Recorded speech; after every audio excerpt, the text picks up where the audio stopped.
বাঙালি বলে আসলে আমি মনে করি কিছু নাই। আওয়ামী লীগের অনেক বড় বড় নেতারা আমরা খবর পেয়েছি দেশে আছেন। তার আগে আমি আপনার ইন্ট্রোর সাথে একটু একটা জায়গায় খুব ভদ্রতার সহিত দ্বিমত করতে চাচ্ছি। আপনি বলেছেন যে আমাদের বাঙালি জাতির, সো আমি এই জায়গাটা একটু দ্বিমত পোষণ করতে চাচ্ছি।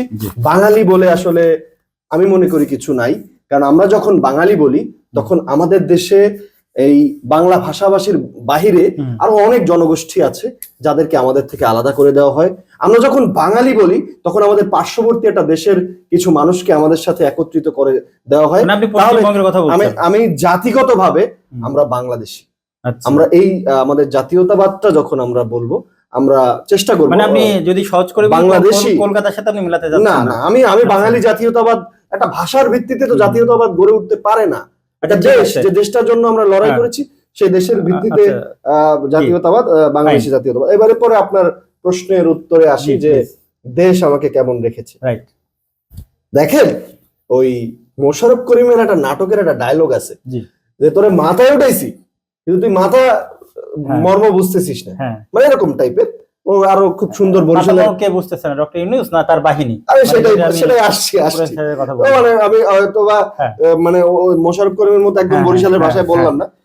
তো এই যে ডক্টর মোহাম্মদ ইউনূসের নেতৃত্বাধীন যে 20 সদস্য বিশিষ্ট যে সরকার, এই সরকারটা কিন্তু কোনো মানে সাধারণ সরকার না, অসাধারণ সরকার। অবশ্যই অসাধারণ সরকার। সাধারণের বাইরে দুইটা হয়, একটা হচ্ছে সাধারণত নরমাল বোঝায়, এর অপোজিট দুইটা আছে, অ্যাবনরমাল আর এক্সেপশনাল। আপনি অ্যাবনরমাল বোঝাচ্ছেন, অ্যাবনরমাল না এক্সেপশনাল। যদি একটু ব্যাখ্যা করতেন। কারণ হচ্ছে কি, তাদের যে প্রেক্ষিতে ক্ষমতায় আসতে হয়েছে, এই প্রেক্ষিতটায় অন্য কেউ ক্ষমতা নিতেও হয়তো বা চাইতেন না। মানে আমার প্রশ্নটা হচ্ছে এই রাষ্ট্র আপনাকে কেমন রেখেছে? রাষ্ট্র চালাচ্ছে ডক্টর ইউনূসের এই বাহিনী, তাই তো? আপনি মজার বিষয় হচ্ছে দেখেন কেমন চালাচ্ছে তারা, এটা যদি বলতেন। ডক্টর মোহাম্মদ ইউনূস এবং ডক্টর আসিফ নজরুল স্যার, জনাব আদিলুর রহমান শুভ্র, আসিফ মাহমুদ, নাহিদ ইসলাম এবং মাহফুজ আলম, এই 6 জন ব্যক্তি বাদে, সব মুখস্থ করে বেরোচ্ছেন না? আমি বলি এই 6 জন ব্যক্তি বাদে আর কাউকে, বাকি যে কয়জন উপদেষ্টা আছেন, আর কাউকে কি আপনি দেখেছেন যে তারা এই ফ্যাসিস্টের আমলে নির্যাতিত হয়েছে? এই ফ্যাসিস্টের আমলে তাদের আমার প্রশ্ন ওইখানে না, আমার প্রশ্ন হচ্ছে আপনি কেমন আছেন? না আমি যাচ্ছি, দেশ তারা কেমন চালাচ্ছে? এখন আমি তো আর এক শব্দে উত্তর, সব প্রশ্নের উত্তর এক শব্দে হয় না। আমাদের যেহেতু এই অনুষ্ঠানের ডিউরেশনটা আপনি কেটে দিন। ঠিক আছে, বলেন। আমি বলছি। সো আমার মনে হয় কি, তারা মাথার রোলটা বোঝে নাই। তাদেরকে যে আমরা মাথায় উঠাইছি সেই রোলটা বোঝে নাই।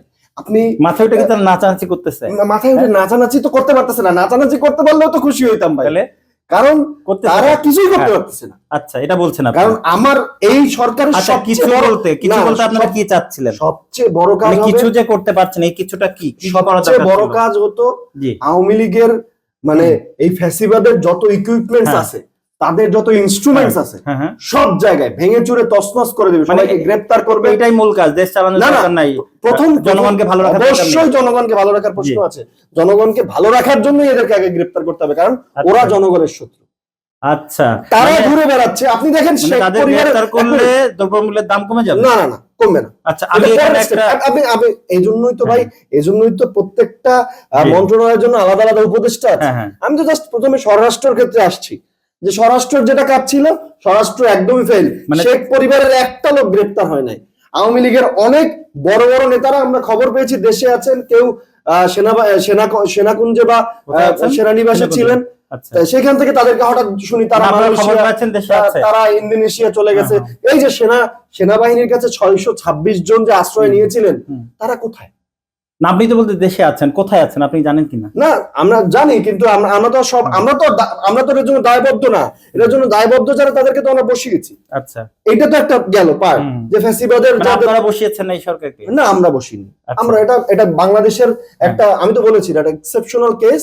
তাদেরকে একটা মানে ঘটনার পরিপ্রেক্ষিতে তাদেরকে বসাতে হয়েছে বা বসিয়েছে, সবাই মিলেই বসিয়েছে। আচ্ছা, যদি সবার আকুণ্ঠ সমর্থন ছিল, বাট আপনি দেখেন যে আমি দ্বিতীয় প্রশ্নে আসি, মানে প্রথম প্রশ্নের উত্তর আমি ক্লিয়ার, আপনি ভালো নেই না। এই রাষ্ট্র ভালো নেই বলতে কি, যে তাদেরকে যে রোল আমরা দিয়েছি, তাদেরকে যে রোল আমরা দিয়েছি সেই রোল তারা, এবং সেটা অন্যান্য ক্ষেত্রেও, আমি সেখানে বাজারঘাট বা সব ক্ষেত্রে আপনি দেখেন পুলিশ ফাংশন করছে না, আপনি দেখেন দেশের আইন শৃঙ্খলা পরিস্থিতি ভালো না, আমার এক বোন সেদিনকে একসাথে মোবাইল ছিনতাই হয়েছে, আমি গেলাম সেখানে যাই দেখি যে 100-150 মানুষ মোবাইল ছিনতাই কেস নিয়ে আসছে। সো তার মানে প্রশাসন কাজ করছে না। চিন্তায় বেড়ে গেছে, প্রশাসন হ্যাঁ। কাজ করছে না। দিনে দুপুরে মানুষকে খুন করা হচ্ছে, রক কাটা হচ্ছে, নতুন সেই কালচার আবার শুরু হয়ে গেছে। মানে So, আপনি কোথায়? বলতে যাচ্ছেন ডক্টর ইউনূসের নেতৃত্বাধীন যে সরকার, এই যে লুতুপুতু ভাব দিয়ে হবে না তো। লুতুপুতু ভাবে এই চলছে, তাই তো? সরকার আচ্ছা। লুতুপুতু সরকার না, এই সরকার একটা বিপ্লব, একটা অভ্যুত্থানের পরে আসা সরকার। এই সরকারকে সেই অভ্যুত্থানের কিন্তু আপনি স্পিরিটটা বলতে ধরতে যাচ্ছেন হবে। তারা কাজ করছে লুতুপুতু, হ্যাঁ, তারা আচ্ছা। তাদের কাজকে আমি লুতুপুতু কাজই মনে হচ্ছে এবং সঠিকভাবে চলছে না বলছেন। না। আচ্ছা, পুরোপুরি আমরা সঠিকভাবে যে আশা করেছিলাম সেই আশার প্রতিফলন হয় না। সঠিক